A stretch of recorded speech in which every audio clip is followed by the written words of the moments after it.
क्या मुसलमान देशभक्त नहीं हो सकता? ये हम आप सबसे पूछना चाह रहे हैं। प्रधानमंत्री माननीय नरेंद्र मोदी जी के इस देश में देशभक्ति का ढिढोरा पीटने वाले तथा कथित बीएसएफ के लोग हमारे देशभक्ति के जज्बा का कुछ ऐसा मजाक उड़ाया कि आज हम अपनी जान की रक्षा करने के लिए दर बदर न्याय के लिए भटक रहा हूँ।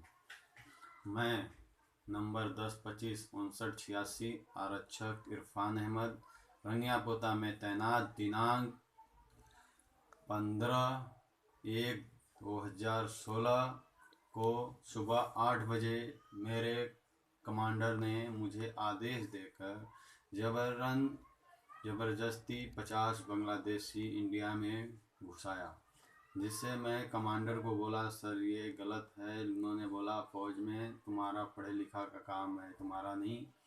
और बोला कि मैं बोला, सर ये गलत है, मैं नहीं जाने दे सकता, ड्यूटी हमारी है। तो उन्होंने बोला कि मैं बोला, सर कंपनी कमांडर को बता दो। तो बोला, वो जो मेरा हुक्म वो कंपनी कमांडर का हुक्म, वो डीआईजी साहब का हुक्म, वो डीजी साहब का हुक्म। मैं बोला, सर मैं आपका कहना नहीं मान सकता। बोले, मेरा आदेश है। ज़बरदस्ती उन्होंने, उनके पास कोई ऐसे प्रूफ नहीं थे बांग्लादेशियों के पास जो कि वो इंडियन होते, लेकिन मुझे सीनियर लोगों का रिस्पेक्ट करते हुए उनका हुक्म मानना पड़ा। उसके बाद मैंने आगे रिपोर्ट लगानी चाहिए, लेकिन हमारी रिपोर्ट जाती नहीं थी। फिर वो उन्होंने मुझे ही फंसाने की कई जगहों पे कोशिश की, लेकिन नाकाम रहे।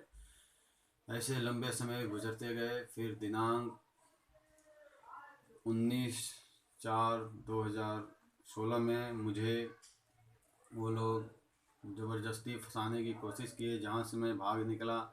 मैं कई जगहों पे हेल्पलाइन नंबर पे भी कॉल किए, बीएसएफ टोल फ्री नंबर पे, 100 नंबर पे, लेकिन मुझे मदद नहीं मिली।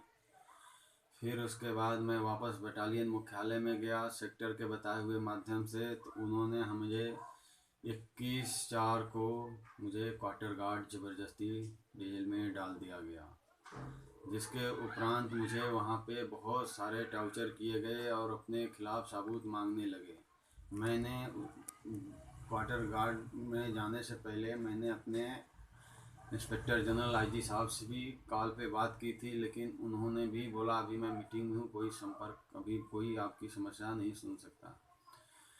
बहुत दुख के साथ मैं ये भी कह रहा हूँ कि मेरे घर वालों ने भी मेरा साथ छोड़ दिया है, और जिससे मेरे जान को भी खतरा है।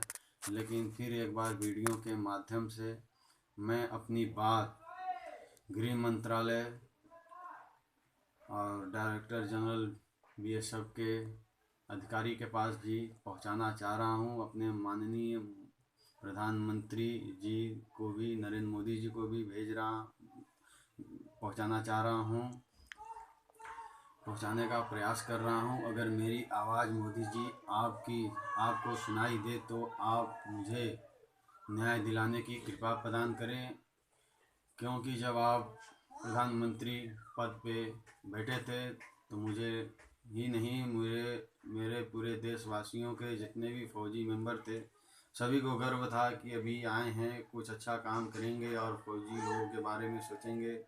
फौज भी उत्साह से काम करेगी, जिससे कि उन्हें संपूर्ण पूरा परिणाम मिलेगा। लेकिन उसका खामियाजा हम जैसे लोगों को भुगतना पड़ रहा है कि हम आपके मार्गदर्शक राह दिखाए गए राह पे चल रहे हैं।